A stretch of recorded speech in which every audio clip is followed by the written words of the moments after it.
এই চিকেন মহারানীর গ্রেভিটা এত বেশি মজার যে আপনাদের কি বলবো। চিকেনের কথা না হয় বাদই দিলাম, গ্রেভিটার কথাই বলি। এই গ্রেভিটা দিয়ে আপনারা 2-3 প্লেট ভাত খেয়ে নিতে পারবেন অনায়াসে। বুড়ো হোক বা বাচ্চা, এই চিকেন মহারানীটা কিন্তু সবাই অনেক বেশি পছন্দ করবে।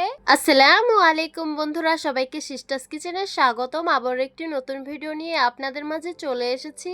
আজকের রেসিপি হলো চিকেন মহারানী, তো সাথেই থাকুন। এটা বানানোর জন্য চিকেনের মধ্যে লবণ, গোলমরিচের গুঁড়ো দিয়ে দিব, আদা রসুন বাটা, কাঁচামরিচ বাটা, পাতিলেবুর রস দিয়ে দিব। তারপর আমি সব উপকরণগুলো হাতের সাহায্যে খুব ভালোভাবে ম্যারিনেট করে নিব। ম্যারিনেট হয়ে গেলে আধা ঘন্টার জন্য রেস্টে রেখে দিব। মিক্সার গ্রাইন্ডারে পেঁয়াজ কুচি, আমন্ড বাদাম, কাজু বাদাম দিয়ে একটা পেস্ট বানিয়ে নিতে হবে। তারপর চুলায় একটা পাত্র বসিয়ে দিলাম, পরিমাণ মতো সয়াবিন তেল দিয়ে দিব, 2টো তেজপাতা দিয়ে দিব। তেল গরম হয়ে গেছে, পেঁয়াজ কাজুর পেস্টটা দিয়ে দিব।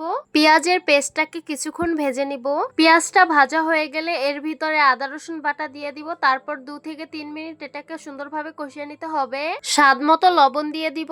তেলটা যখন আলাদা হয়ে যাবে তখন ম্যারিনেট করে রাখা চিকেন গুলো দিয়ে সুন্দরভাবে মশলার সাথে মিশিয়ে নিতে হবে। এইখানে আমি নিয়েছি শুকনো মরিচ, গরম মশলা, জিরা, ধনিয়া। সব উপকরণগুলো আমি হালকা জালে তেলে গুঁড়ো করে নিয়েছি। মাংসগুলো খানিকক্ষণ মশলার সাথে কষিয়ে নেওয়ার পর ফ্যাটানো টক দই ভাজা মশলাটাকে দিয়ে খুব ভালোভাবে কষিয়ে নিতে হবে।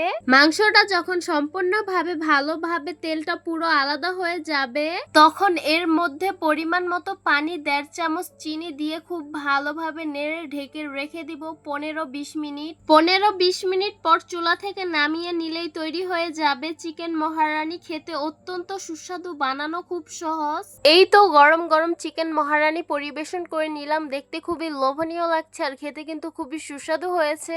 এই চিকেন মহারানীর গ্রেভিটা এত বেশি মজার যে আপনাদের কি বলবো। চিকেনের কথা না হয় বাদই দিলাম, গ্রেভিটার কথাই বলি। এই গ্রেভিটা দিয়ে আপনারা 2-3 প্লেট ভাত খেয়ে নিতে পারবেন অনায়াসে।